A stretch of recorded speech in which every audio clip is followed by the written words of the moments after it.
Okay, let's call the work session for August the 27th, the 22nd, 2017 to order. And I'm going to start out with a little announcement, and is that if you plan to speak on any issue that we're talking about during work session, we would ask that you take one of these little slips, which is back there at the column, and it gives your name and address and what you want to talk about. And I announce this right now because I'd like to have those now rather than people coming up 10 minutes before the meeting is over. So kind of my new rule is that if you plan to talk, fill this out and get it up here to me, and that way we can recognize you appropriately. So anyway, now's an opportunity for citizens to make comments for items that are not on the agenda. So does anybody want to speak to this body? I don't see anybody, so we'll move on to item 1, which is Resolution 2017-64, authorizing and directing the Industrial Development Board of the City of Franklin to repay or prepay a portion of its taxable rate tax increment revenue refunding bonds, Series 215A. Good evening, Mayor and Alderman. We'll have Christine talk you through this, but this is a important report that talks about the progress that's been made in the tax increment financing district, the development area that the city instituted around the Nissan development several years ago. This is a great report about the positive cash flow that's coming from that area and the investment that has happened in that area, and we'll have Christine walk through that for you, and it includes a recommendation that we are making in terms of the allocation of basically revenue above what our obligations are and how to allocate that to reduce debt and to pay back a loan essentially that the city made to the industrial board in the development process in that Nissan area. So have Christine take you through that, and we'll be glad to answer any questions you have as well. Thank you, Eric. We want to do a couple of things tonight with this presentation, and we presented this information back on August 10th to the Budget and Finance Committee, and several of you had the opportunity to hear this report then. We are going to walk through the financial report for the TIF district for fiscal year 2017, as well as do a little bit of a history of the financial performance of the TIF district. It relates to a bond issue from 2005. It was a $14,945,000 issue that was used to finance infrastructure improvements in that area. In 2015, those bonds were refinanced it was a $12,350,000 issue. There's approximately $10 million left on the 2015 issue, and we're going to present information on the background as well as the current financial results, as well as request consideration of a resolution at the voting meeting tonight, which would prepay a portion of the 2015 issue early. So just going to go ahead and get that out on the table before we get started. Some history on the TIF district. Of course, what repays the debt service are property taxes that are incremental property taxes above the initial valuation of the district. It gives you some history that in 2008, the assessed valuation, which assessed valuation is 40% of what the county appraises the valuation in that district to be, was just under $36 million. That increased in fiscal year 2017 to $440 million. As you can tell, the district, it has increased significantly over time. However, the significant increase was between fiscal 16 and 17, when it went from $286 million to $440 million. That's an increase of just a little over 50%. And we have had growth in that district. Of course, we've had new development that's gone online. That was also the year of the countywide reappraisal. So that was primarily a reappraisal year, as well as we know that there has been growth that went on to the tax rolls throughout this period. Just to give a brief geographical description of the district, think of the intersection of I-65 and McEwen, the area where Nissan is, and just do a 1 mile circle around it. And that basically gives you what the district is from a geographical sense. So as you would expect with the increase in the valuation, the property taxes which were attributed to the TIF district have increased over time. Just $155,000 back in 2008, reached $1 million in 2015, And then with the increase in the valuation for 2017 reached $1.8 million. Some of the, and how that correlates to the debt service, as Eric was alluding, in the early years of the TIF district, of course, there was debt service that the property taxes did not cover, and the city advanced funds to, in essence, advanced funds to repay the debt service in the early years. That currently is outstanding, and we account for that every year. It's $2.4 million, which will be owed back to the city. And we do, if we have any additional proceeds, have the opportunity to allocate between prepaying debt or allocating to repay ourselves. Of course, before the TIF district can be retired, we both have to pay back ourselves as well as any outstanding debt. And this is really the first year with revenues of $1.8 million, and we're going to talk about debt service next, that there has, we actually, within about the last 3 years, it broke even, had a little bit of extra funds that which went toward repaying the loan from the city. But this is the first year in which there's really a significant amount of additional proceeds after repaying the debt service for the board to consider repaying debt, or what mix of repaying debt versus repaying the loan from the city. We're now going to look at the debt service, which is attributed to those, what is now the 2015 refunding issue. In 2017, we had just under $1 million of debt service. We had $1.8 million of revenue, and that's why we're here today to propose options for using those proceeds.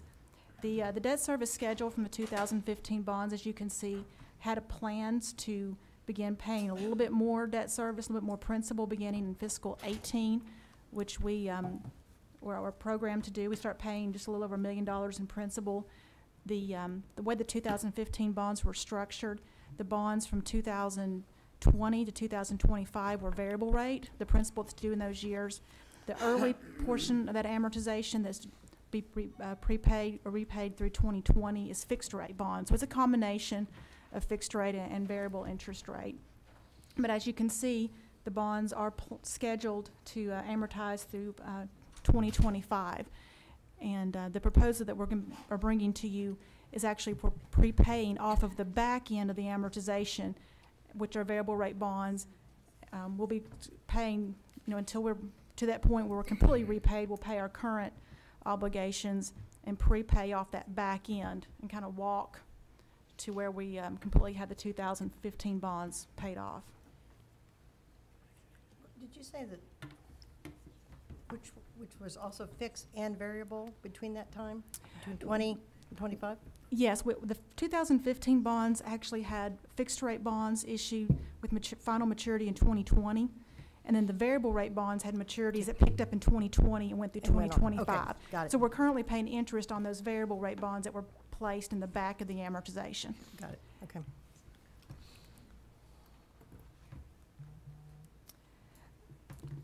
A few numbers based on what I've walked you through in graphs.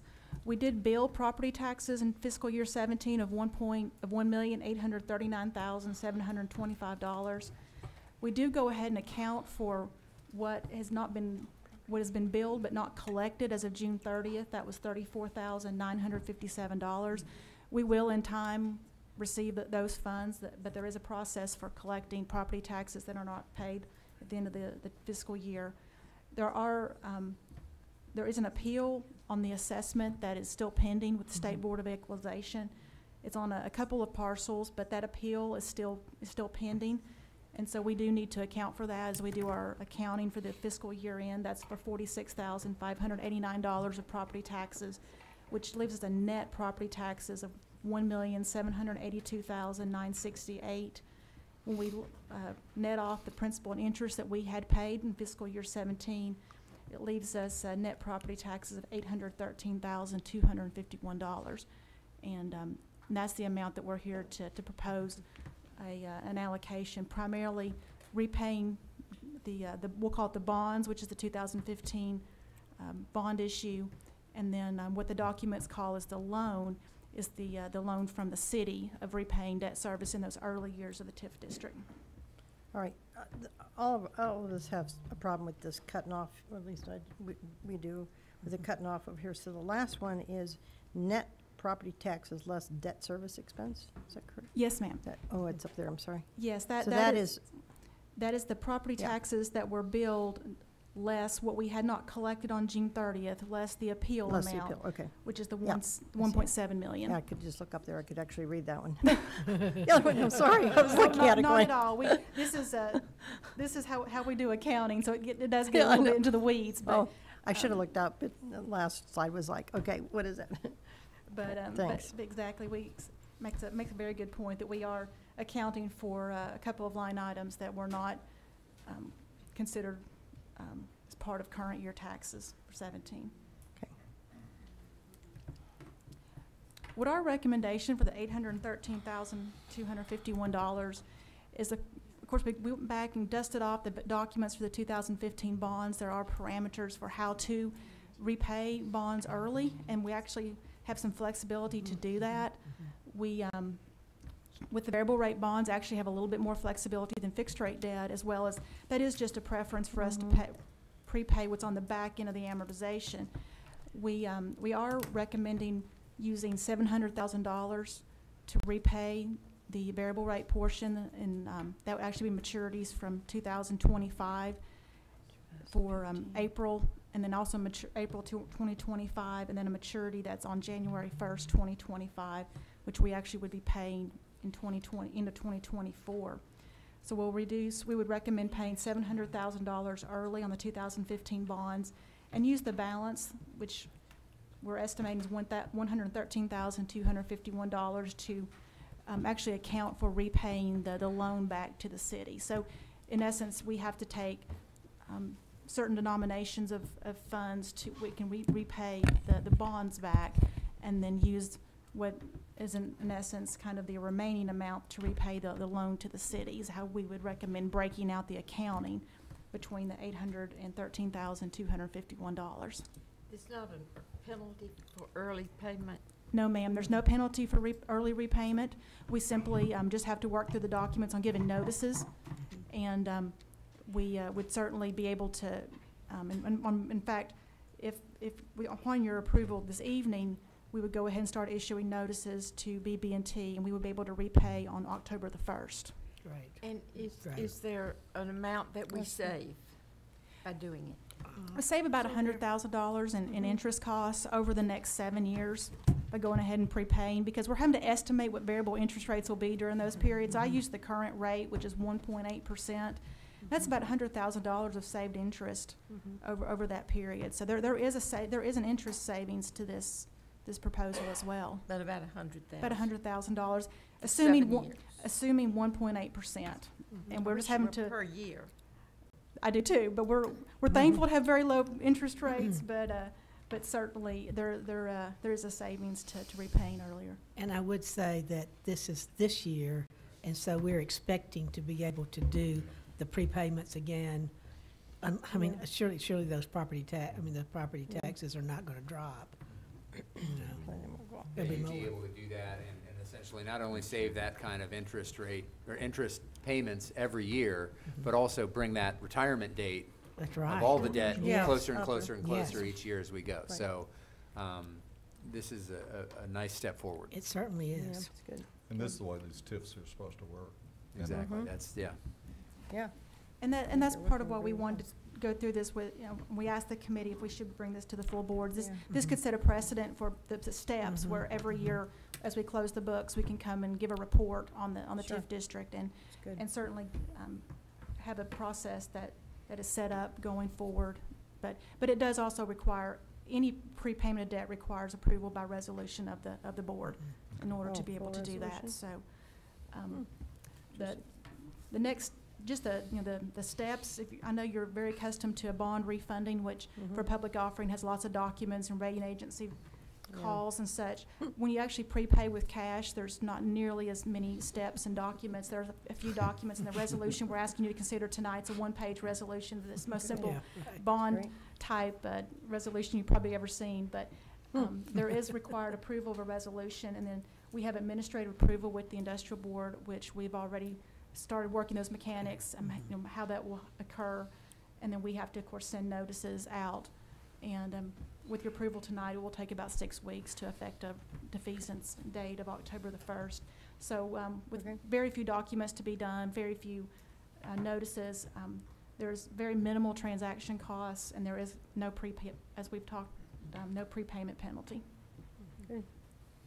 Good. Okay.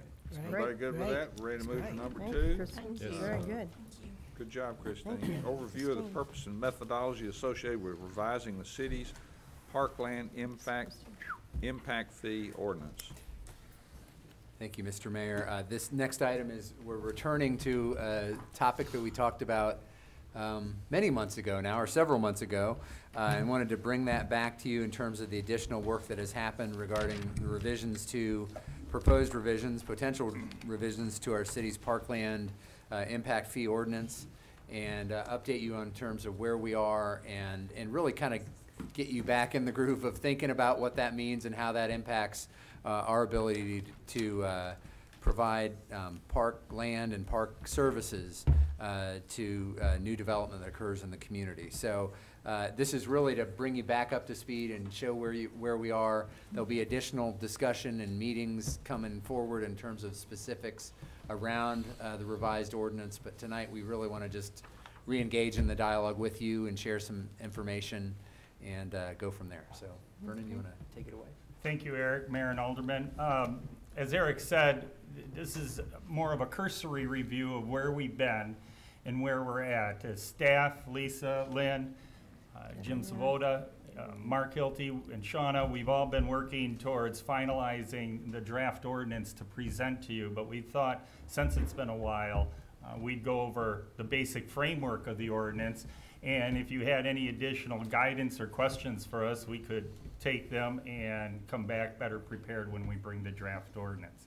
So what we'd like to do this evening is just refresh what's the purpose of the parkland dedication or impact fee ordinance is, share with you some of the guidance that you provided us that we have now incorporated in, or will incorporate in the draft, review how we arrived at the parkland obligation formula, and then, as I mentioned, obtain some additional guidance from yourselves. And the purpose of the ordinance is to ensure that new development, upon completion, will incorporate and contribute its proportionate share of parkland and recreational type of amenities, or provide the resources needed to maintain the existing level of parkland and recreational type of public amenities currently available to our city. It does not create additional parkland beyond the proportionate share to development. Now, we don't have this, right? No. No, this is just Okay, a well, send it to compilation us. of the Yeah, four send it to us. attachments that you had. Yeah. And I'll refer to those. Thank you for pointing that out, Alderman.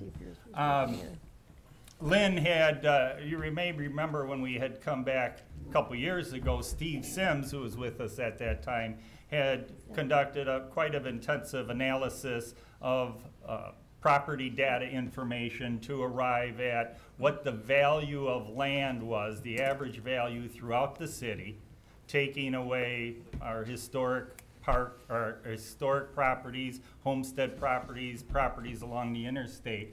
And he arrived at a value of, per acre value for land outside the floodplain, and another value for land inside the floodplain.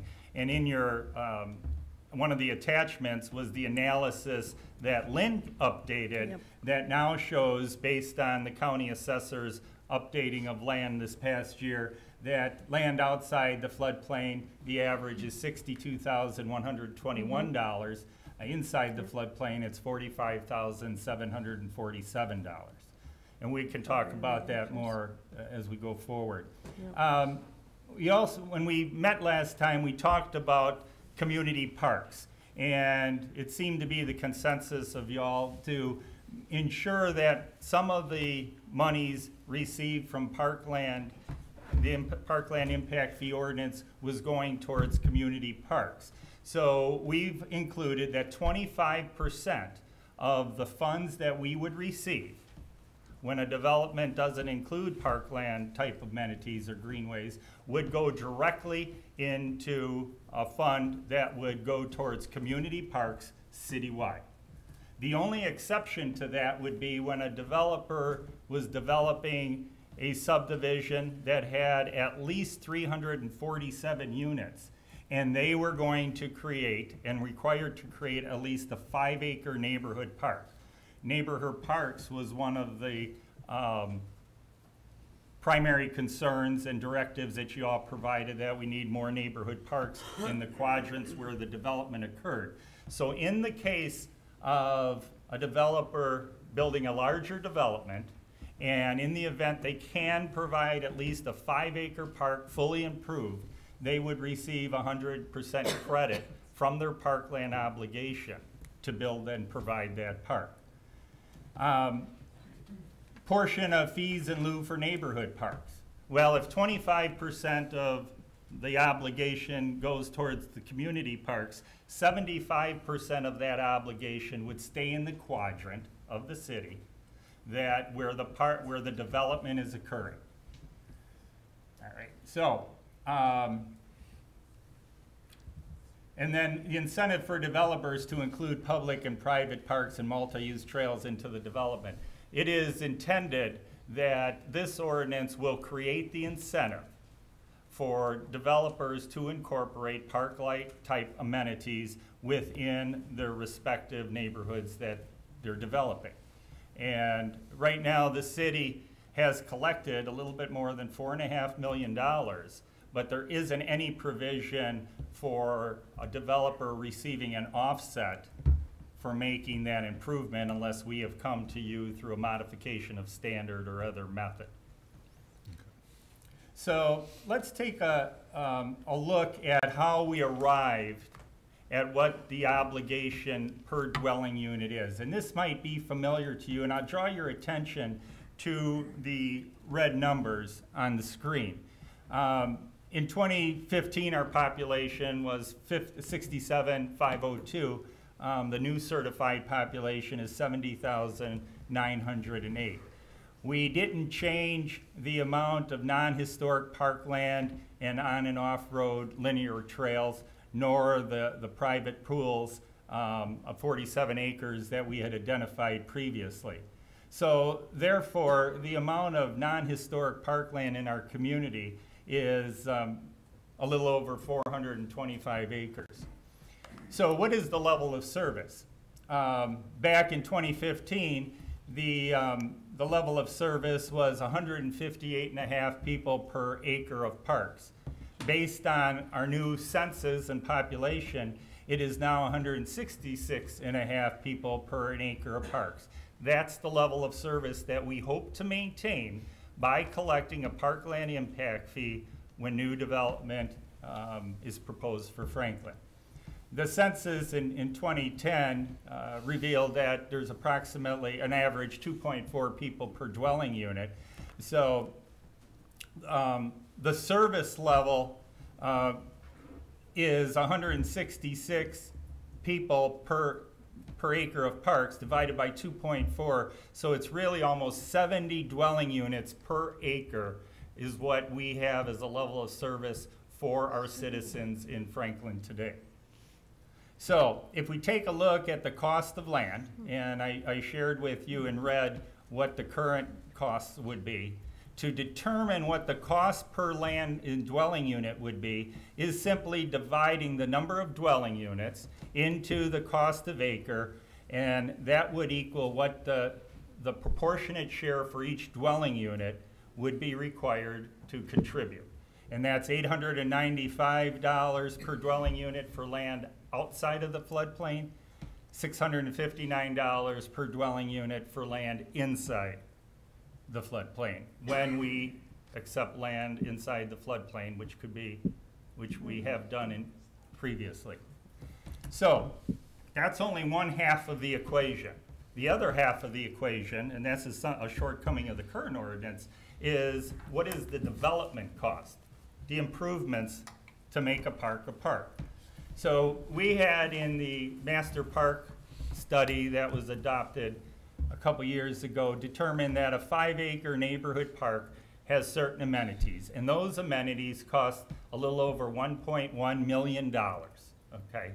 And so what we wanted to take is take a look at the number of dwelling units served by a 5-acre neighborhood park, which we have said is 69.41 dwelling units times 5 acres, and there's that 347 dwelling units that I talked about.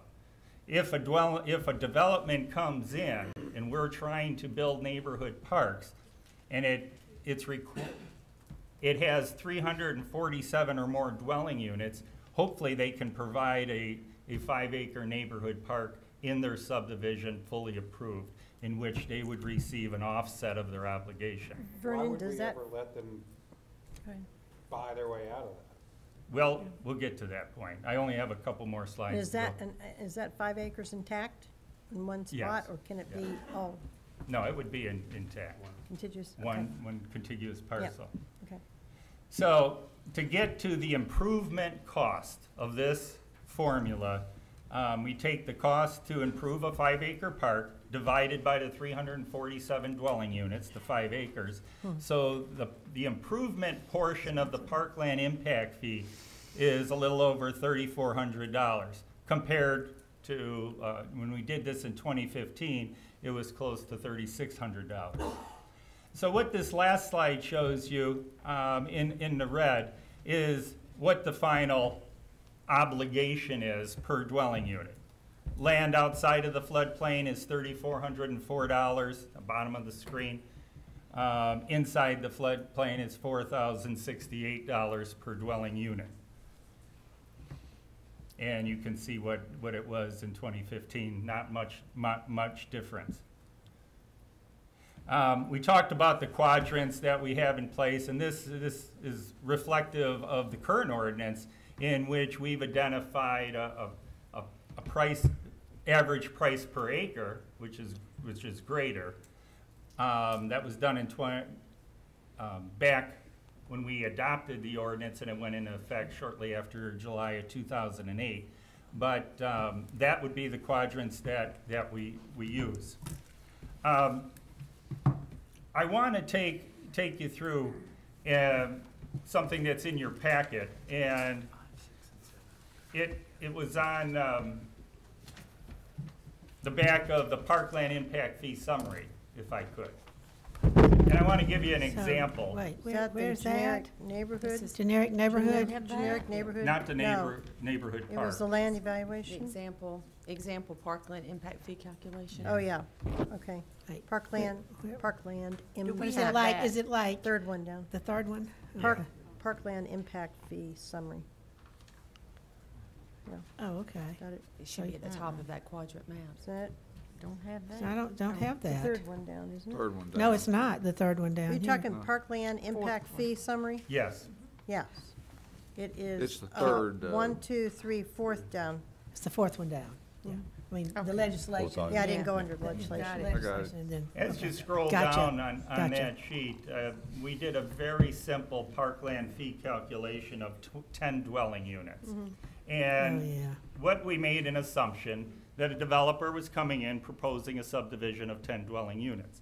They wanted to provide 25-acre land located outside the floodplain to construct a multi-use trail that connects to our existing trail. Okay, so they're gonna dedicate essentially 25 acres of Wait, multi-use that's trail. got .25. There we go. It says Thank you. .25 acre. Yeah, 0.25 acres. Okay. So It's a how lot do we- different between 25 acres, Yeah, I was gonna right? say, are you, Sorry. It's a rounding error. Decimal, Lot of land. decimal. first presentation, he's in the second.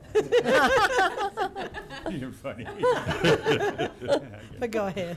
So, Gotcha. anyways, so how do we figure the parkland obligation? Well, we have the 4302 times 10 dwelling units. So their total parkland impact fee obligation is $43,020.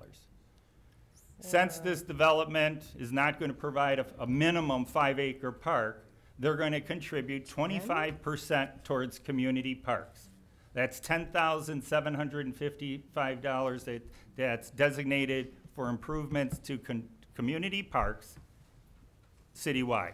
All right, new or improving, expanding community parks.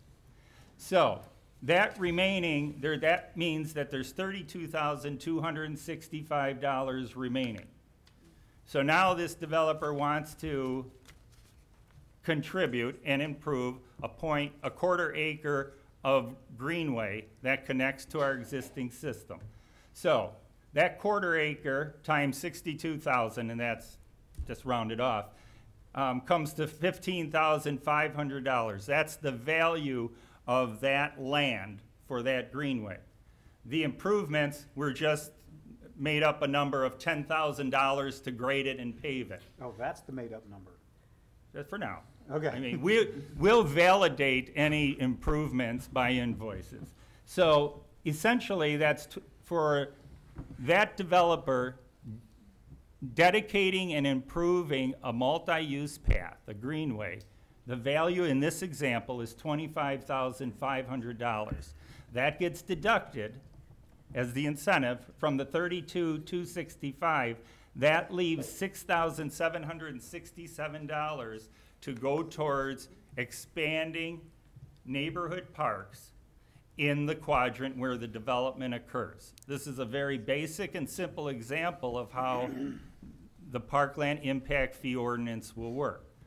Now, before I wrap up, we've also included provisions that if we were to accept, and that's a decision on the city and our park department team, if we were to accept land that's within the floodplain, that there is a lower cost, as I pointed out in the formula, for what that land value is worth, and that it would come in at a lesser value. Same way for private improvements. If a developer wants to incorporate, for instance, a pool that's only available to the people in their neighborhood, that's providing a park-like type of amenity for those residents, but it would only be valued at 50% of that total value. They would not receive 100% offset for that type of improvement because it's not open to the public. Why wouldn't they get, why wouldn't they get, if they had 500 residents, why wouldn't they get 500 divided by 70,000? Yeah. They're only benefiting 500 people if they had 500 residents. Why would we give them 50%? That's a good point. Well, As a percentage of the population of the Hey, I quadrant. see. but listen. Yeah, if there were 500 people in the development and they built a pool, why wouldn't we give them 500 divided by 70,000 people is the percent of credit that they get? Because they've only rendered benefit to 500 people.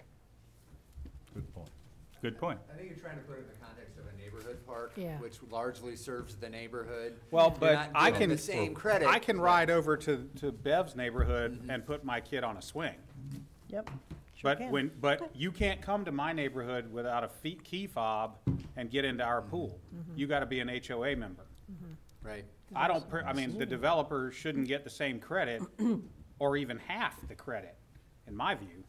I think that's a policy choice that you all get to make, Yeah. but I think the thinking was it had a similar type of benefit as a neighborhood park, you could that make it the- largely benefits the neighborhood, but You- a 50% cut You because could make it's the not open to argument all that it public. relieves pressure on the Williamson County Rec Center, Yeah.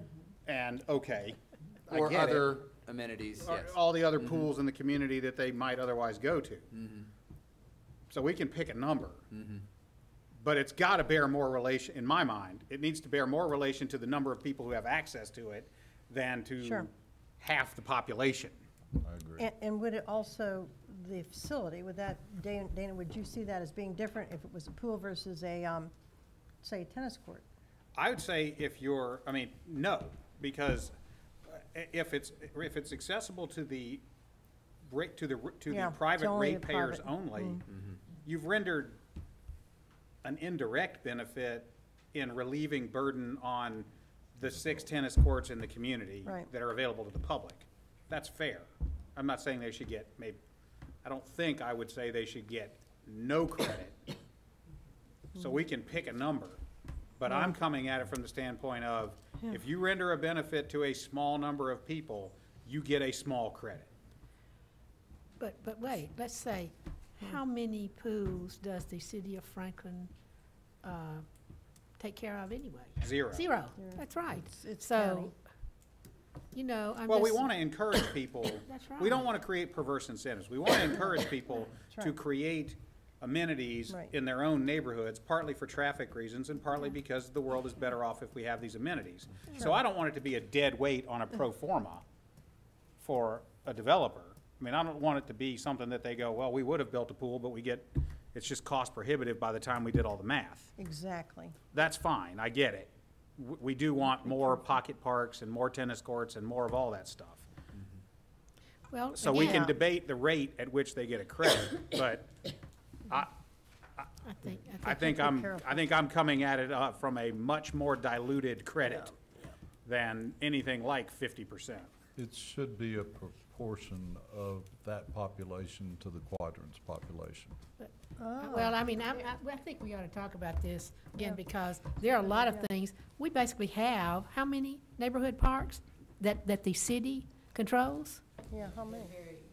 I mean, two or three neighborhood parks. And actually, that is something that many people would take advantage of. And also, you know how we have been so concerned about having things for adults to get more exercise and everything on trails. We need to be having something where children can get more exercise and everything. And really, that is a neighborhood park, much of the time. That's one of the things we're trying to address see, in and that's this, something is that that we- right now, the way it's written, it doesn't really give a lot of credit for the amenities that can be provided within a neighborhood, like a neighborhood park. So we're trying to find a pathway so Yeah. that people are encouraged, incentivized to provide those Provide, amenities that are not maybe happening now, or they're happening now and they don't get any credit for it. We want to encourage that. And so It's really more about getting the amenities than it is about collecting dollars from people. Well, and it's also not about controlling it, because at Right. no point in this conversation are they building a park that we have to take, or Only that if- they're gonna give us. Oh, Yeah, would there only be? 5 acres. 5 That's acres. where, Acres. that's where we would After say 5 that acres or more. it's worth to be able to Right. mobilize to But go the in. pocket parks and But it's- I mean, Yeah. the private pools and all that, we're Yes. not taking that stuff. No. No, but 5 acres or more in it. That's where we that's have our said that it's, policy. it basically That's our allows policy. us to go in and take, if it's 5 acres. But we don't necessarily do it? But we 'Cause do I thought not it was a necessarily, if policy. it is, such as if larger pools and everything, if it's gated, and that's usually what your Well, pools, your tennis yeah. courts, Yeah. then we would not be going in. Sure. But if they wanted to build a playground, they wanted to build walking trails or greenways, and it equals up to at least 5 acres, and they do want us, then that's worth having that conversation. But it doesn't mean you have to, if the HOA wants to maintain at a certain And also, level. let us say, the county has parks in the city that are just for recreation, that are less than 5 acres, and people use that. I mean, Straw is one example that just comes to my mind. The county Straw has Park. less Straw. than 5 acre parks inside the city limits of Franklin. The one out there at the library, that's a county park, and it's less than 5 acres. So there's some benefit to have something less than 5 acres, and as I say, And we're not saying there's not, it's just how you give credit to people no, for no, no, providing it. no, Yeah. no, we do have a rule that says the city is not going to take anything under 5 acres. But they can get credit for providing No, it, is no, what we're but what I'm saying trying through to say, this. though, is that we need to think of the bigger picture and think, if you're going to have neighborhood or pocket parks, that's not necessarily going to be 5 acres or more all the time. So we are really discouraging them. Truly, we are discouraging neighborhood parks. No, we're just putting the burden on the people that benefit most directly from them. I mean, theoretically, I could go over to Bev's Park and take, well, my kids are too old now, but I mean, theoretically, you could take your kids and bring them over to the little pocket park that's right down the street from my house. The reality is that probably never happens. It's the 150 homes in the immediate vicinity that use it. So it shouldn't be, I don't want to say foisted, but not every park should be something that the city has to go in and maintain and keep the equipment up and all that. I mean, these HOAs and developments should have an interest in their own, I mean, that's how they compete to some extent.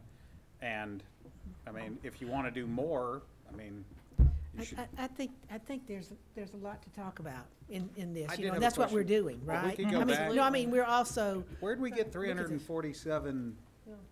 Remind me where we. that's right, I'd forgotten that too. I- Thank you that- for asking. That number, the 347 is the trigger at which we require a 5-acre park?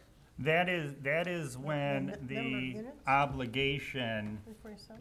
would require a 5-acre park, the equivalent of a 5-acre park. Okay, take me back to how. Money-wise, single-family units? money-wise, Yes, I don't have the PowerPoint up, do I, Vicki? That just, I mean, Well, it just off at surface level, We hear, let me- 347 units seems like a lot of units, a high number of units before we trigger. Well, Yeah. while Vicky's pulling that up, it's based like based on the million, on, whatever.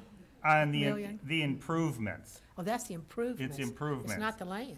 Right, you know, the improvements to, a 5-acre park.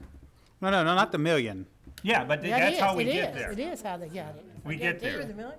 I guarantee you. Well, Why not 350? Why not 250? Why not 150? Yeah. Why not 650? Because you Not the subtract- million. If the 5-acre park cost $1 million, I get it.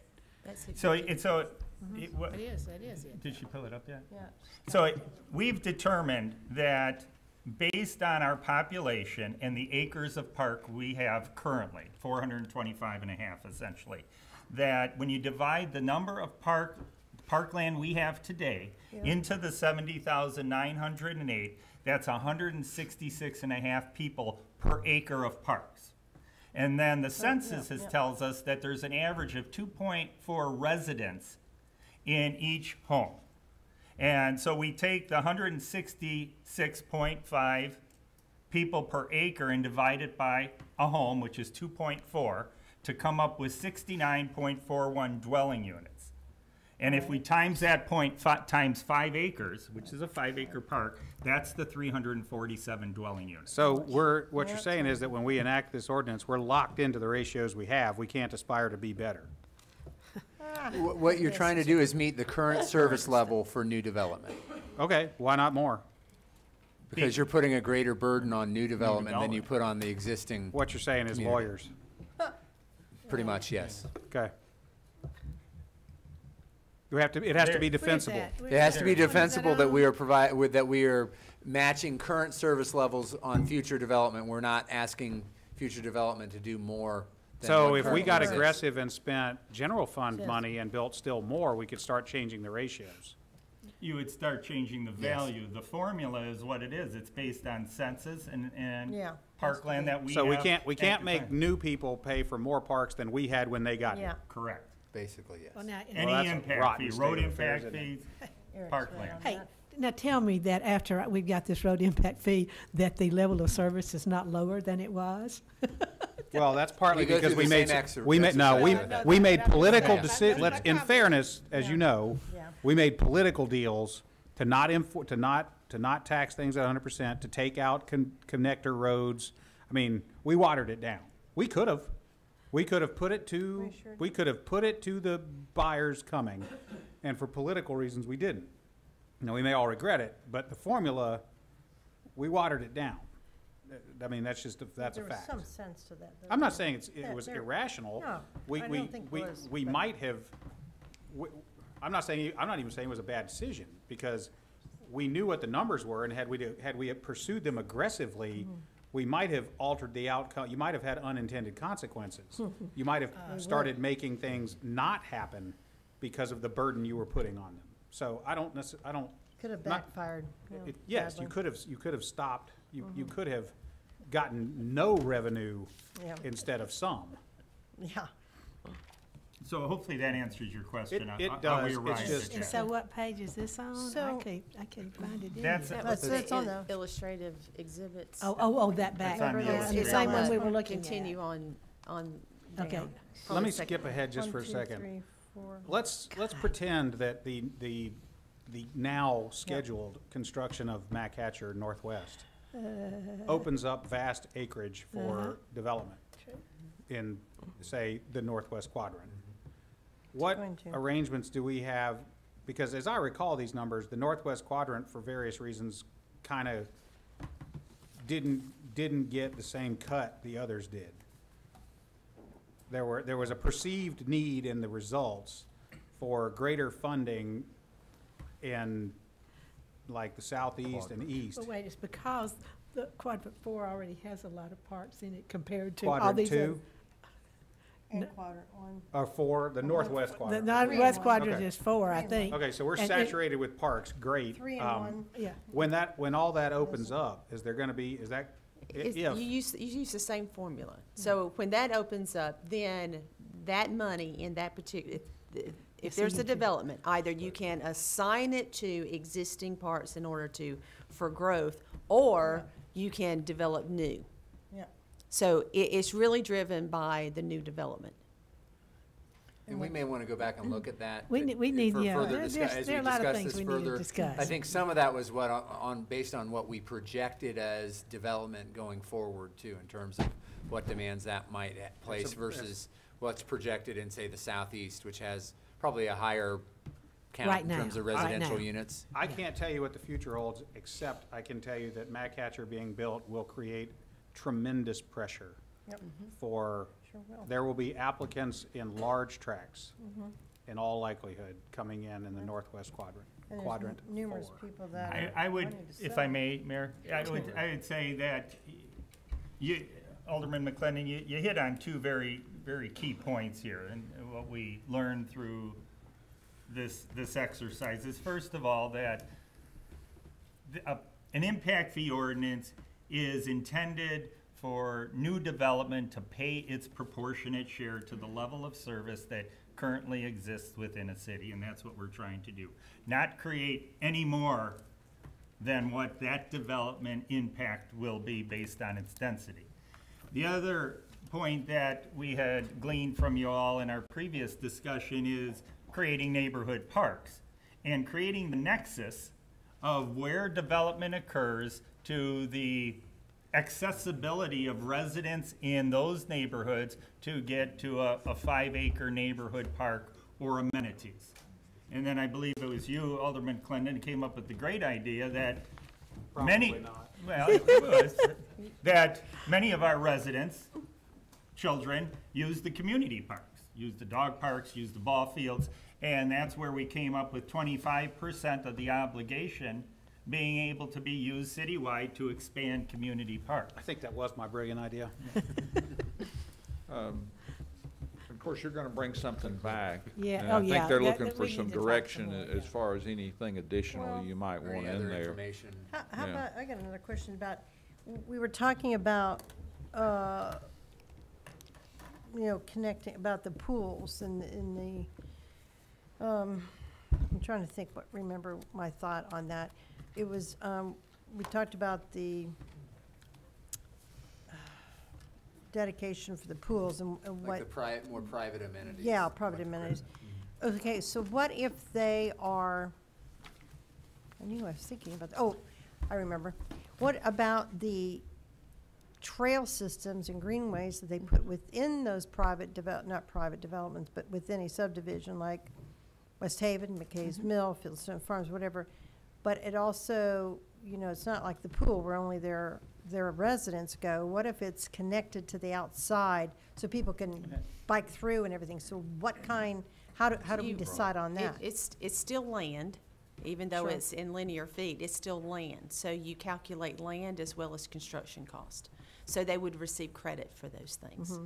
And depending on where they have it, whether it's in the floodplain or outside of the flood, there's a lot of times developments will build such as like a Fieldstone. They're throughout the whole subdivision. Sure. So that's an amenity, and we Yeah. look Yeah, at. they're awesome as long as you don't actually want to go anywhere. But like Dana said, if you got a pool, only the people in Sure. that community are gonna use the pool. But I if think you we build that will- trail system, that greenway That where scenario people will can come come in up and more out. often than not. I think Other they people want are to be able using to it. connect Yeah. individuals That's the to whole thing. So I don't know how the you're gonna main handle that. stem. Mhm. I'm curious how that would be handled. Can you, tell me where in my mind's eye I see a 5-acre park. Like, Oh, good question, very good question. Like, Thank you. what is, Think about a West Haven right now, where their amenity center is. Their pool, they have open space, they do concerts, and Yep. all of that's almost close to particularly 5 acres. I can't. what about the ball fields at Fieldstone? Yes, that would have been. That would be 5 acres roughly? Yeah, that's 12 acres that they That's 12, provided. so half of that Mhm. would be 5 acres. Absolutely. So in the past, they have done that. No, I'm just trying to get a And picture depending of on, what- and it also depends on the location. If it's contiguous, if you have it to where it makes sense for the city to take it over, sure. But there may be to where it's a linear part that's connecting. Your answer is, you've got one, say, 2-acre parts, and then you've got another 2-acre because you've got, but it's still in a vicinity that we would maintain. Then, yes, you could. We're not saying today that it just has to be one block of 5 acres. Oh. But you Does do it not have to be want contiguous? miles in between. Does That it have does to not be- make Does it have to sense. be contiguous, though? It needs to be connected in some form or Some fashion. form. Mm. Okay. It needs to be Even connected. if by a trail? Even by a trail system that we would, Well, absolutely. give me an example of that park that, what's the name of the development out there next to West Haven, Chris Pasquarello's development? As you go into Willow Springs? No, before Willow Springs, on, Oh, Jim, No, no, I know what you're talking You about. go into West, Soccer field? yeah, soccer field's on your right, you go in, Willow Springs is right there in front of you on the left. That's the soccer field. No, No. left, on the left with Chris Across the street from Pasquarello. Tidewater. I know Tidewater, Tidewater Tidewater. across the street. Oh, well, you know where I mean, though, don't Yeah, you? it's not- You know what yes, I I mean? know. See, you left the big, huge tree there and built around it when you go in. So when you go in, if you go all the way to the back, there's a park.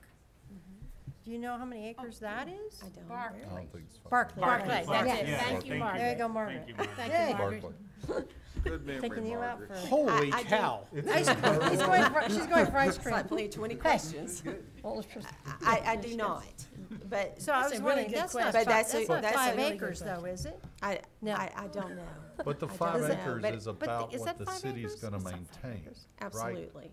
If somebody wants to build something as part of their development that's less than 5 acres, we're okay with that. And they'll get Sure. credit for that. And Absolutely. they'll Yeah, get okay. credit. And I think the key to that is, we would require an all-access public easement on it, whether it's a trail, whether it's a park.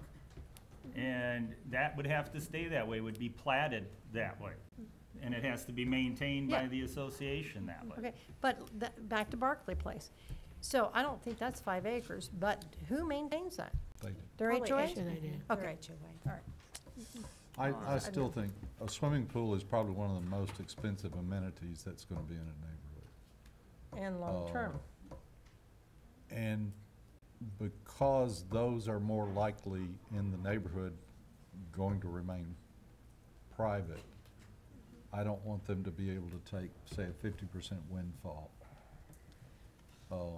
Somehow there should be a proportion for swimming pools of what the total population is Wow. for that. Things like, particularly things like that, because the swimming pool, the private pool at Fieldstone Farms may relieve pressure on the Williamson County Rec Center, but it didn't do a thing to relieve pressure on the baseball fields, nothing. So, It's true. Does it disincentivize if you make it too low as far as? That's a Well, po- that's a Is point. that your- no, I don't No, think it they're still gonna build a disincentivizes pool. because it's still an amenity to sell the community. Yeah. I mean, if you, yeah, there's certain, I mean, depending upon the size of your community, people are gonna say, where's the pool? Where's the clubhouse? No, Where's- no, I need no. to move us on Can if I I ask, could. You ask got one one thing? last No, second? no, I was just gonna say, since we're talking about pools, what's the most, where are the most recent pools that have been developed as a part of new developments? Just like a list, maybe of the last 5 or 10. Just right off hand that I know would be in Ladd Park. They've developed in the last 3 years. They have 2 under construction right See, now. that's the kind of thing, just give us some Sure, list on things absolutely. like that. I think that would Absolutely. be helpful. It's a good yeah. question. Okay, let's run on to number Thank you. 3. Thank you. Mr. Mayor, the only other thing I'm concerned about is the greenways and trails within these subdivisions, how they're connected to the outside. It's not a gated community, I understand that, so I just want to know how they're connected. And I think we encourage them to connect to. Absolutely. You know, thank you. Thank Okay, you. item 3 is a draft professional services agreement with CDM Smith for an amount not to exceed $97,100 for the Robinson Lake Dam conceptual engineering report. We talked about this at our last meeting, and this is a more detailed study that should give us a pretty good handle on the costs related to the dam being at a level that it would meet the safe dams requirements by the state Yeah, of Tennessee. yes. So it's a little pricey, but for us to get a good handle on the costs, this is what we think is necessary.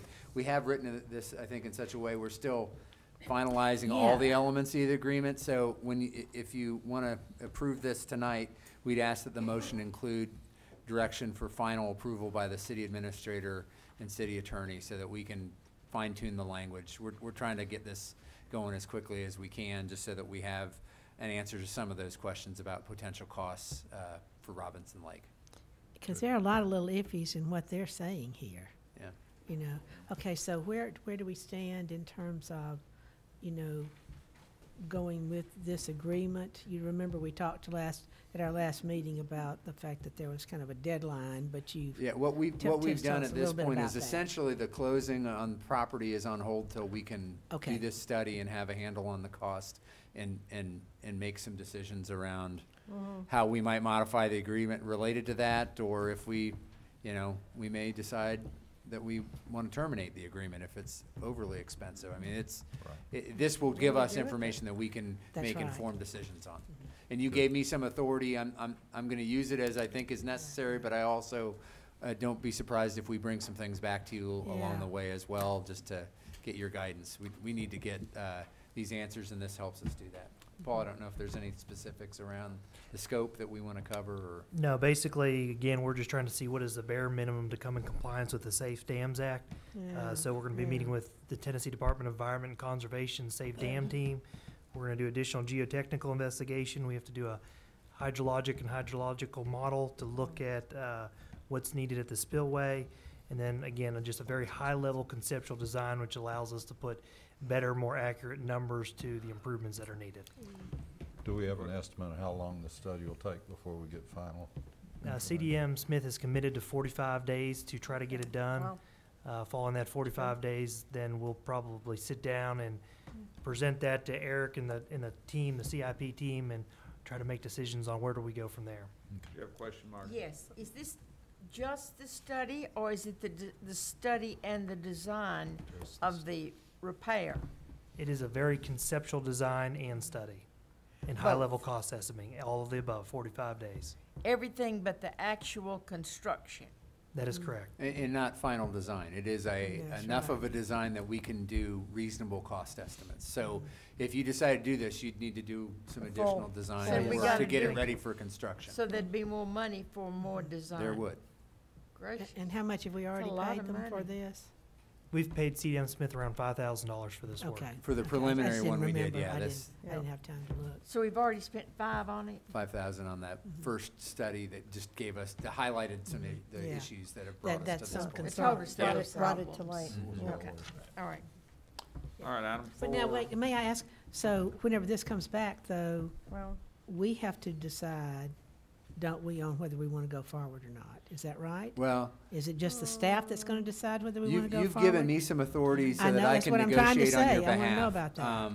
We're gonna have to, I would expect if there's a major issue, we're gonna be bringing that back to Okay, you. okay. There just may be some concerns of things we need to modify along the way that may not fit into our normal meeting schedule that you granted me some authority Right, on. exactly, I'm gonna use it exactly. judiciously, and we'll Exactly. keep you informed as we learn more. But yeah, you'll get the report Yep. before we take any Right. action. Okay, good, for sure. good. Just because I was going to say, can choose this an is email. only a piece of a very Okay. big project that we're working on in the long run. That's right. And just to look at it that way. But so I would expect to get All right, information. We'll move about it. on. Thank you. Item 4 is amendment number 1 to this Carruthers Parkway and Meridian Boulevard Gillespie Drive intersection improvements agreement with the Meridian Cool Springs Owners Association, City of Franklin Contract 2015-0172. That, Good. This is a great So- partnership between us and the Meridian Cool Springs Yep. Owners Association, to where we jointly funded a signal project to change it from a split phase operation to a concurrent phase operation, which basically significantly helps the capacity of that intersection. So the estimate, originally, we were responsible for around $221,000. That project is completed. The intersection improvements were actually around $185,632. But during construction, we noticed that we had to do some additional milling and overlay of Gillespie Drive. Normally, we would use our annual contractor to do that, but since they were out there, we asked them to do the work, and the price was actually better than our annual contract price. And so we asked them to incorporate that into it. And so it added an additional $145,851. And again, this money was budgeted out of the TALK Yeah, that's right. annual budget and the annual resurfacing budget. And so we really just had to make a judgment call on the spot. And so we're recommending approval of this so that we can make that payment. And overall, the project costs around $672,000. So How much? $672,000, That's right. and the owners association covered just about half of that, Yeah, which was a little great more. partnership. this Little was more. huge need over there. Okay, next, we're gonna go to items 5 through 7, which is All right. 5 is sanitary sewer reimbursement agreement between the City of Franklin and Clayton Properties Group with respect to Shadow Green, and then 6 is the rezoning of 36.71 acres. And 7 is the resolution approving a development plan. So, who's gonna take that one? So there's a number of elements to this. This relates to, I guess we'll start with the sewer component, since that's our first agreement, correct? So this, and we somewhat apologize for the fact that this was something the Planning Commission granted or gave a recommendation on in April. And since then, we've been working through trying to get updates related to the alignment of Mac Hatcher and the southwest area and these other elements, and that is still in process. And we just felt that we didn't want to wait any longer and wanted to bring the various issues to you related to sanitary sewer capacity and other elements that might impact the agreement around the development itself. So I guess we'll talk first about the sanitary sewer capacity and then move into the broader development issues next. So go ahead and start there. Okay, so on the sewer side, and Mark can chime in as we move forward, is what we're looking at is there has been multiple rezonings in this area. Started off as light industrial, and the residential rezonings have occurred over the time, have now gotten to a point where this last one is creating a capacity issue for us in the line. And so what we did was we really looked down to determine what is absolutely needed to be upsized to handle the capacity. And then we looked at really what is the proportionate share the developer should be responsible for and the city should be responsible for. So we've come up with that and the agreement and estimated it to be their proportionate share. The developer is 37% of the project. If you go to the agreement, you can see the lines that are over capacity with the proposed development and rezoning and what needs to be upgraded. And the estimated cost of that is around $950,000. And there's an exhibit showing that. And so again, we would recommend to enter into this agreement. We would anticipate this area rezoning anyways from the light industrial use. And we have a developer that's willing to partner to make these improvements. And so they would ultimately be responsible for 37%. The city responsible for 63% of that cost. And so we would recommend approval of that agreement. Happy to answer any questions that you may have. This is also some aged infrastructure to it. Correct. There's about 900 linear feet of aging infrastructure on the east side of Columbia Pike. So this will help with renewal of that area as well. It is not in the 5-year CIP that we have planned thus far, but it would come probably shortly thereafter. So this would drive that project ahead somewhat, but we'll work with finance to shift the structure of how we pay for those improvements. Is that age? I've got Alderman Skinner, Oh, I'm sorry, go sorry. ahead. I already Sure. So recognized him. this is actually sizing of pipes that are on the east side of Columbia, not Primarily. Where the development is. There's on a the small west portion side. of infrastructure on the west side of Columbia that will require upsizing from an 8 to a 10, I believe. And on the east side, it's going to go from, I believe, a 10 to a 15-inch diameter line. This is just in general, because we increased density and changed the zoning, I think that was what really is causing us to have to upsize this. Correct. Because what the original zoning was didn't anticipate the large amount of people that in sewer that would be needed. I think the rezoning started in mid-2000s, about 2005 timeframe. And as time has gone on, you see, one chunk of land in this sub-sewer shed, rezoning, density increasing, load increasing, and then we, able to catch it here at the tail end to make sure that we get the Is there infrastructure a way sized. that we can look at our system like this and help identify places where this may occur with substantial additional density? Because then we can predict what kind of cost is going to be involved on the city or water side. One of the things we've done is a basin by basin plan. Yes, And we've yes, made yeah. assumptions in each of those basins that you're going to implement your land use plan. So the extent that you go ahead and change a land use or a density, that has a ripple effect. We are conservative in our planning, and often that may be able to be absorbed. There's not as big a change, or we've been conservative enough that it can be handled. But in other cases, and in this example, it was really a series of decisions. It wasn't just one decision. It was a series of them over time that led us to the point where we need to enhance capacity as well as upgrade.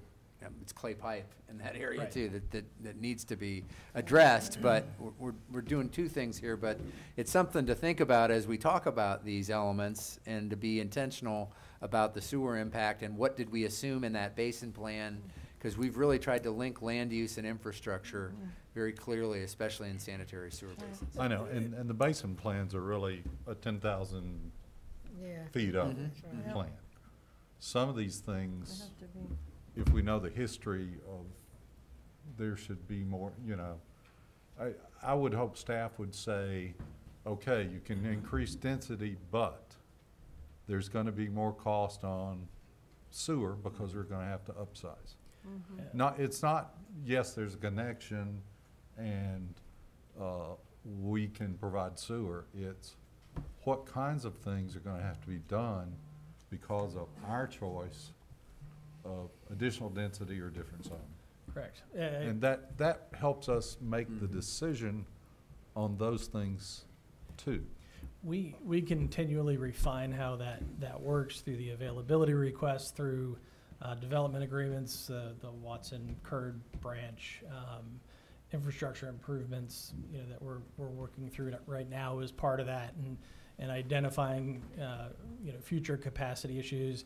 It's really it's really a big balancing act, because if you're overly conservative on what you may think might happen in a basin, you'll over-design, you'll overbuild, and your construction costs relative to the actual needs will be significantly higher. So it is always a balance to make sure that we're not over-designing and overbuilding, but also meeting what we would anticipate as being the future needs. And of course, the land use plan is the starting point. And but yes, your point is well taken, yes. The other point is the impact fees, if they're done properly, tie to the demand it puts on the system. So if we've kept those updated, both in terms of assigning costs and the demand it places on the system, those should help.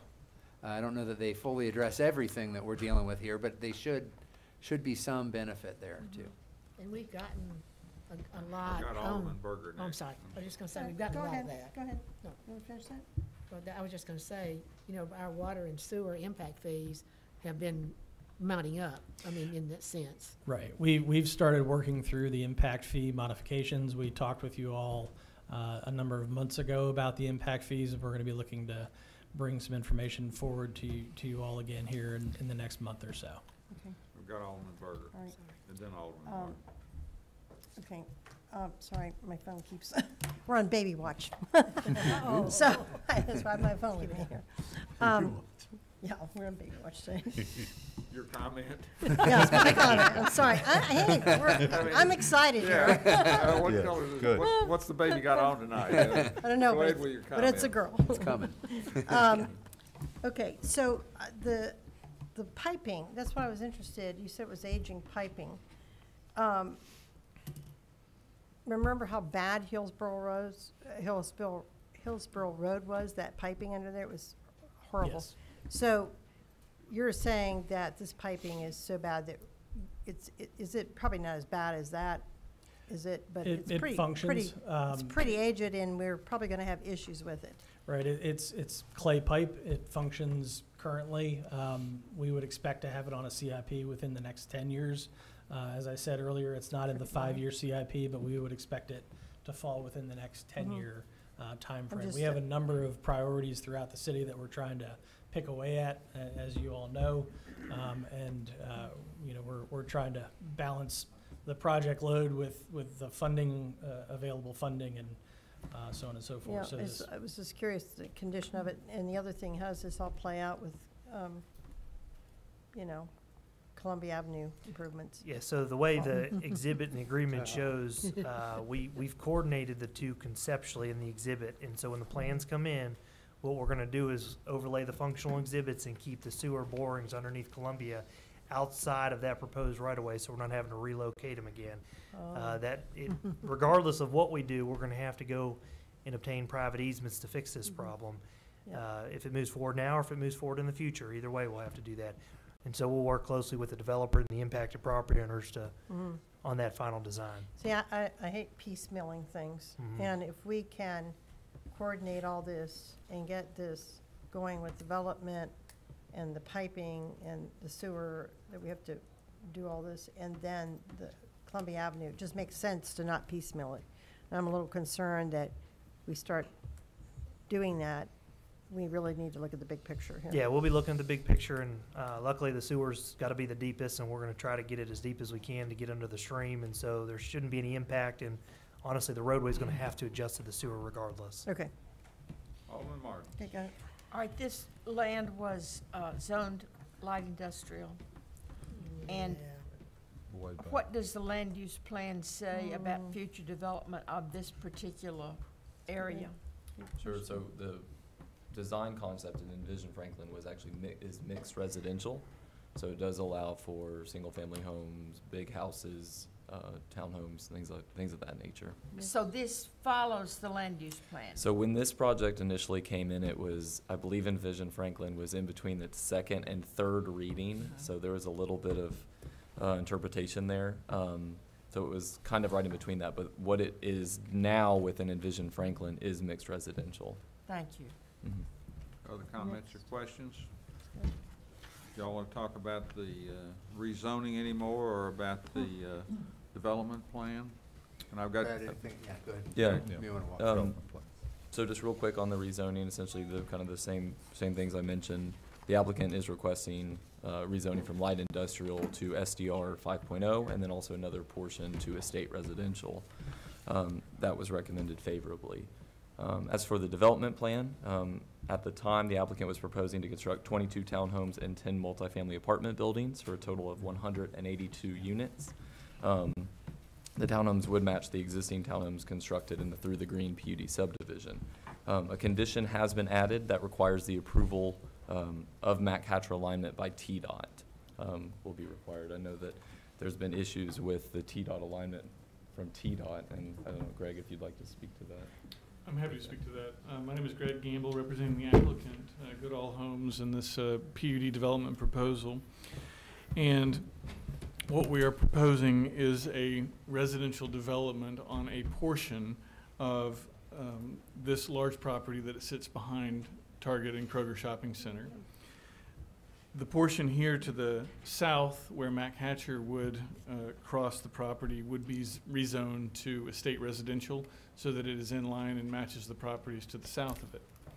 At one point in time, all of the land that was to the north of Mac Hatcher and Hillview was a light industrial or heavy industrial zone property, inclusive of the Shadow Green golf course that was through here. It's now rezoned to SDX, which has a variety of commercial and residential. The general commercial below that we know is the Target Shopping Center. This rezoning effort would take a light industrial piece of property behind Target and Kroger and convert it to a residential special development residential zone district. When we started looking at this property at the very beginning, we noticed that the current Mac Hatcher alignment, which is shown here in red, goes right over the highest peak of the adjacent property owner.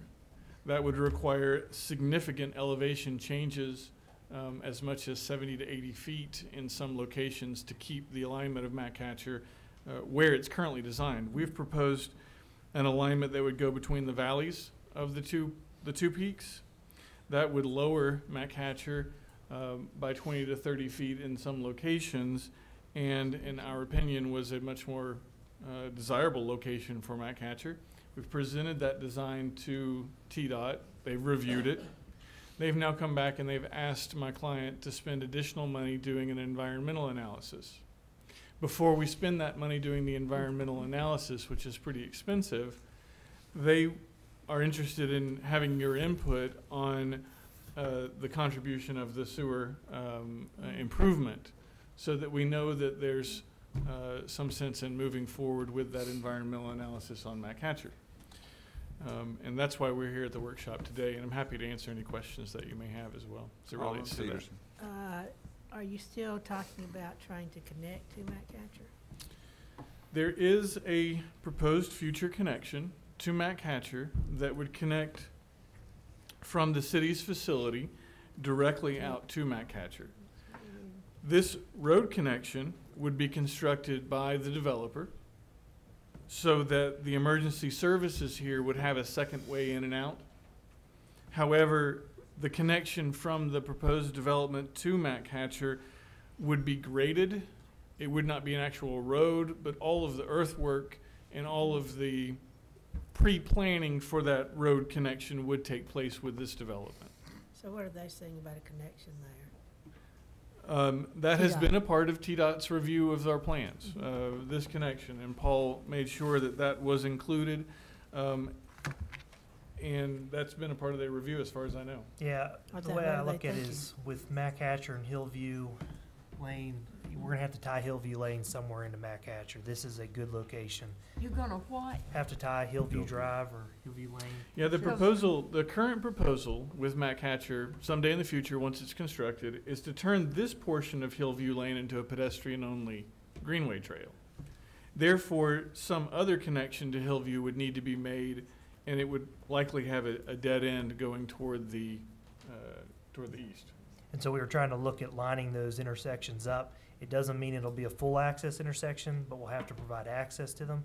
And so we'd probably look to a right in, right out possibility of a signal on both locations, and that would be evaluated as Mac Hatcher moves forward in the A future. If signal? TDOT approves this, Signal? Not all the way down there? Again, we'd have to evaluate that in the future. I don't know that we have an answer today on what that would be, but Well, you know, originally Mac Hatcher was going to be limited access, and a few developers at the time got access to their properties, you know, but that was kind of a special deal between them and TDOT. But now it's gotten to where, you know, They don't agree. well, that's, I mean, I Without just think it's something that we need to know about, you know, along with so, this. and that's a good question. As part of this, they not only have to get TDOT's approval, but we'd have to come back to the board with a resolution, I would imagine, to get the board's approval of the realignment of Mac Hatcher. They have also gone above and beyond to help us show the different alignments and how these roadways I tie think in. that was good. And so when we come back to approve that resolution, we can share some of those details with you then for the board to make that final approval on Mac Hatcher. this is the same distance from this point of connection to Columbia as Columbia is to Sullivan Farms entrance. Okay. So Well, that's the as same I say, some that's the people same spacing. got some special deals throughout the So Mac Hatcher. Would the Period. proposed subdivision have access to that? It roadway would, too? this point of connection at the back would allow for anyone and everyone traveling through the public route to have access to Matt Hatcher. So if you wanted to Yeah. go to the west. Good. This would be, Yeah. if you wanted to go north, this area here would be gated. So this is the city's facility. It's gated on the north side already. It would be gated on the south side, but it allows for that access to occur in the event of an emergency or if they needed access for the services. This portion here would be public right away. Alderman Berger. I just want your toner account. Alderman Berger. Toner account. Yeah, A lot of color. okay. Alderman Berger, go ahead. Show me that again up there, because the thing is, I think we need access to Matt Catcher for the city. It will be, this will be that's constructed right. by the developer. But you're Gated. telling Talking me about gated. It's a gated private facility they that, can come out and use it. yes, but the Right. public can't just drive into the city's facility. Exactly, we wouldn't with that, but they would be able to come out. and come Absolutely, in, that's the Come in intent. and come out. Okay, because when you said that, I was a little confused. I thought, are we not going to use it, or are we? Oh, okay. Yeah, this would be the public route here Yes, that would be okay, open to got the it. public. All right, because we need that access. Okay, we any need other to have questions? Alderman Martin. I don't want to take the time at this meeting, but we do need to talk about Hillview Lane some more because I did not understand what you said. I thought you said it would not be affected, but according to you, it is going to be affected. So let's talk about it later. Okay, I'm happy to. And When we Paul can- talk about the order of approvals, will you know something back from TDEC about that before we vote on this? What we're looking for is an approval of the development plan and the rezoning with the condition that TDOT approves the alignment and that board and mayor and aldermen approve the alignment. If that condition cannot be satisfied, then it's my understanding we have to submit a revised development plan or a new development plan. Okay. That's correct. There was one question about big house versus multi-family. Yes. Did y'all resolve that? So that was part of the issue with the original or the previous land use plan versus the current one, the Envision Franklin. Under the previous land use plan, it was supported in terms of big family, and with mixed residential, it was not. And there was a difference in the description of what a big house was versus what the applicant was proposing versus what was actually defined in Envision Franklin. Because it did straddle those lines, because it did come in prior to Envision Franklin, staff felt comfortable in it being able to support that. A multi-family rather than Yes. a With the, full- essentially varying the definition of a big house. Mhm. It was Envision Franklin, it talks about 4 units, where here I think it was 12 units or 16 units. Mhm. Okay. Okay, we're gonna go on to, Wait. item 8, ordinance 2017-04, an ordinance establishing standards for small wireless facilities in the public right-of-way. And really, 8 and 9 go together. Yes. One is the ordinance establishing the regulations, and 9, I think, provides Yep. basically the fee structure. This is an item we've talked to you about in concept a couple different times. Well, it wasn't Have supposed worked to be with folks in the wireless industry as well to get their feedback. Also looked at the amenities and how it relates to some of our design standards, et cetera. And so our attempt is to bring that full circle and bring to you tonight an ordinance that addresses how those might be implemented in our community. Vernon? Thanks again, Eric.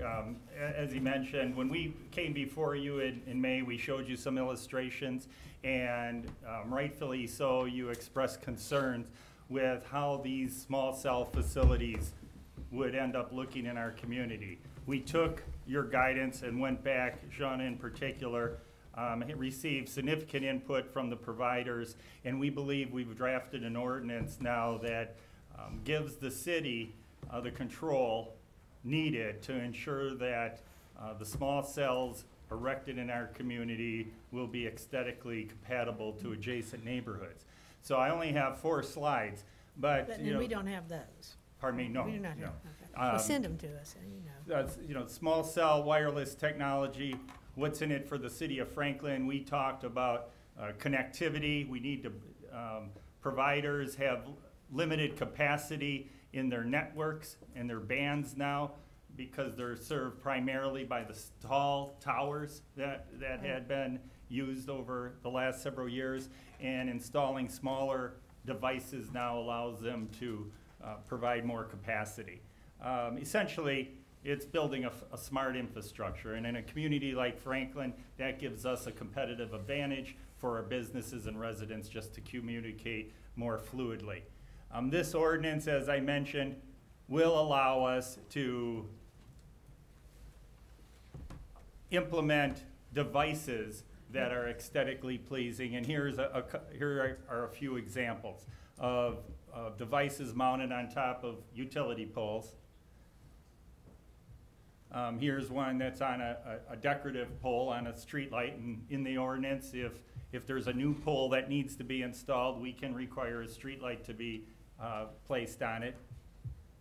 And here's one that's on a concrete pole, but it also has a street light. But you can see that these examples give an illustration of pretty unintrusive types of antennas that will increase the needed communication capacity. Tom Alexander and his colleagues from AT&T are here. He had asked to speak, but I spoke with them just briefly. They're in support of the ordinance.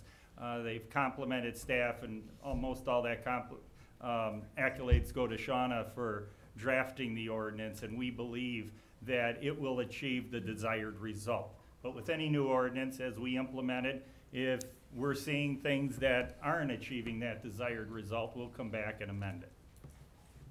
Alderman Skinner. The main thing what you've shown us mostly is in commercial and retail areas. Well, I'm concerned there might be some in residential. And in this, when we're looking at this, how much control do we have over siting in residential areas? In this ordinance, if it's in a residential neighborhood, they need to come to the planning commission to get approval. Okay. Okay. Within 500 feet of a residential neighborhood, they would need to come to the planning commission to obtain approval. Okay. Are there, in some other cities' ordinances, there are things where historical areas, they can't put up a standard pole or whatever. They have to do something more creative. Do we have that in our ordinance? Yes, that's covered in here as well. For the sake of time, I didn't go through all the details, but anything within our historic preservation overlay will need to obtain a certificate of appropriateness from our Historic Zoning Commission.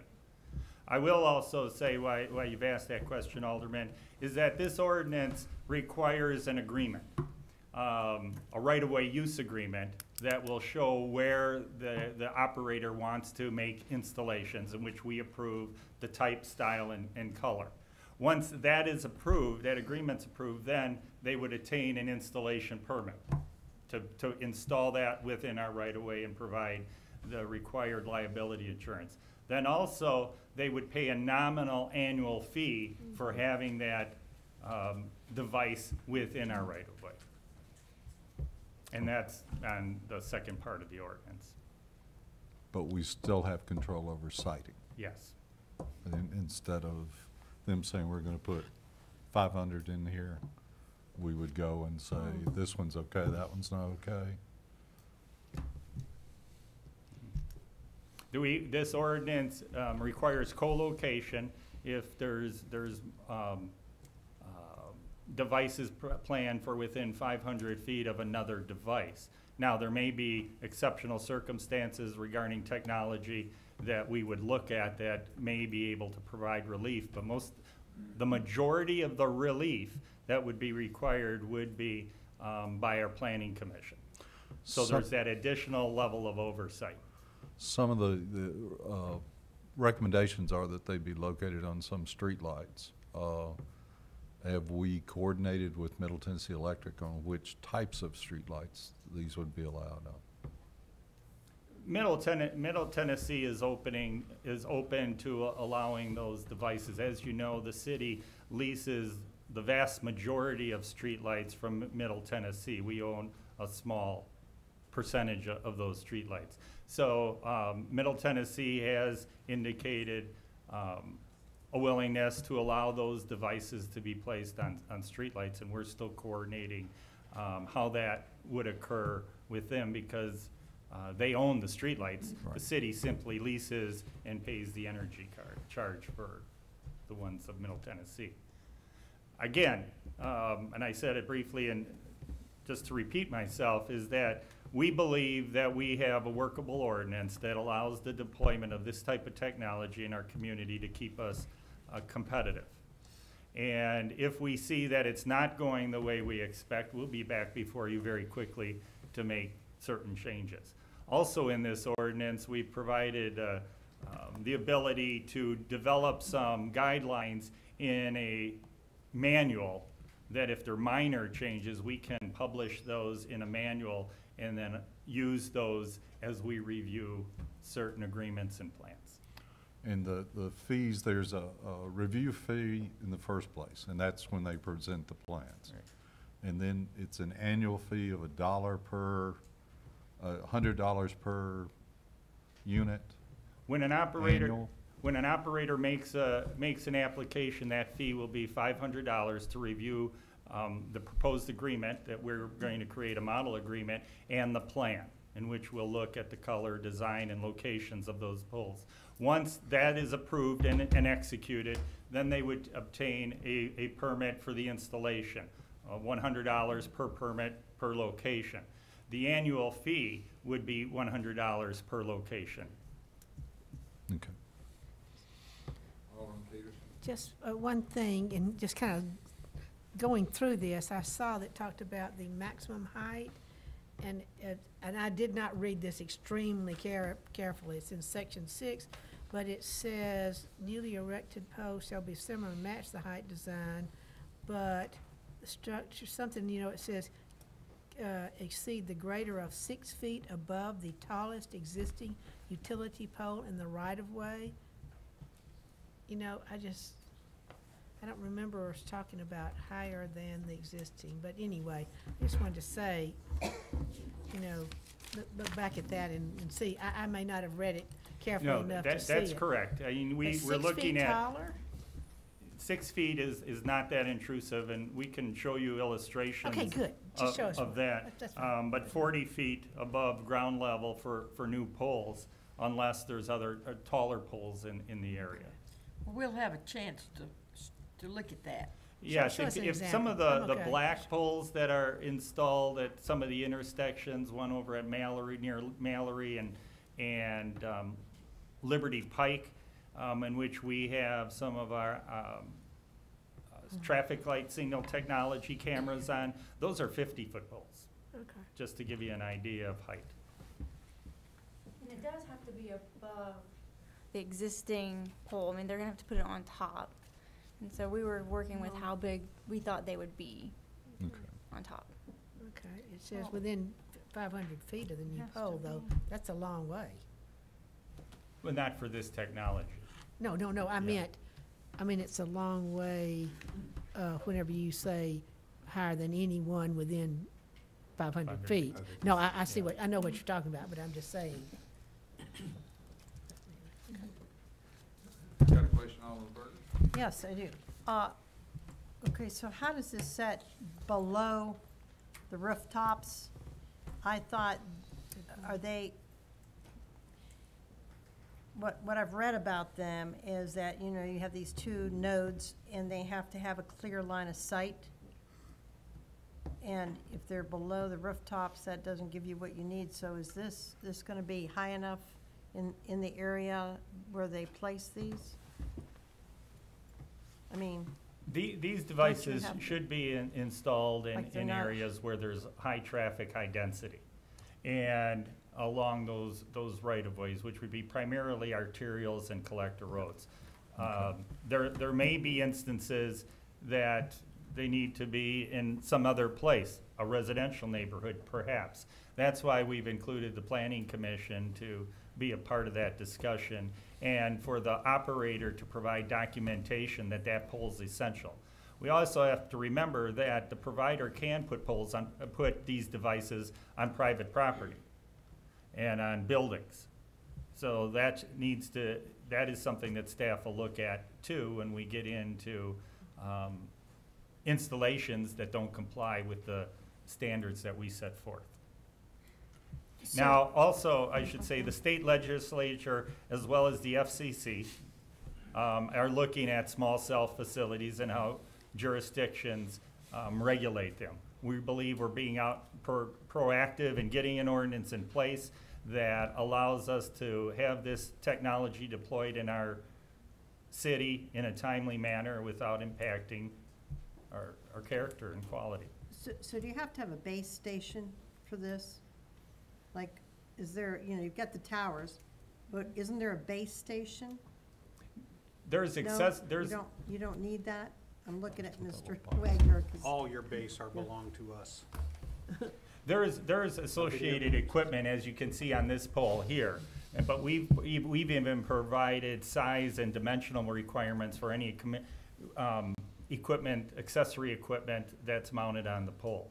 And in some cases, if we find that it's better located on the ground adjacent to the pole or nearby, we can allow that to occur.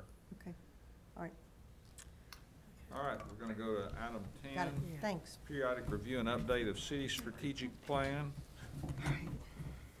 We had presented this at our last meeting and just put it on as a follow-up item if there's any specific feedback you want to provide us as we look to update the various benchmarks and measures that tie to our strategic plan. Questions, comments? I was just, one of the sentences in there says the city of Franklin has changed a lot in the last 5 years, and I was just like, to get kind of some, No kidding. get some overall comments Yes. about that. Sure. Good evening, Mr. Mayor, members of the board. My name is Michael Walters-Young. I'm your Budget and Strategic Innovation Manager. That sentence pertains to the fact that when this plan was designed, it was an attempt by staff to sort of incorporate all that had been accomplished to 2012. Since then, we have done Envision Franklin. We have done the Integrated Water Resource Plan. We have successfully been able to pass Invest Franklin. So there's far more resources that the city has available to it. At the same time, far more challenges than it had even 5 years ago. Growth has continued. We have higher traffic amounts. We have more jobs. We have more events. We have more places. We have more people coming. All of these things are wonderful, but at the same time, it's sort of a chance to say, this is your plan as we thought it would be. It's a plan designed to get you to 2033, but you're now 5 years into it. So it's an acknowledgement of what has changed in the community and a chance really to take a step back and see what's working and what's not. Thank you. Ma'am. Okay, let's come back at 7 o'clock. Thank you. Thank you.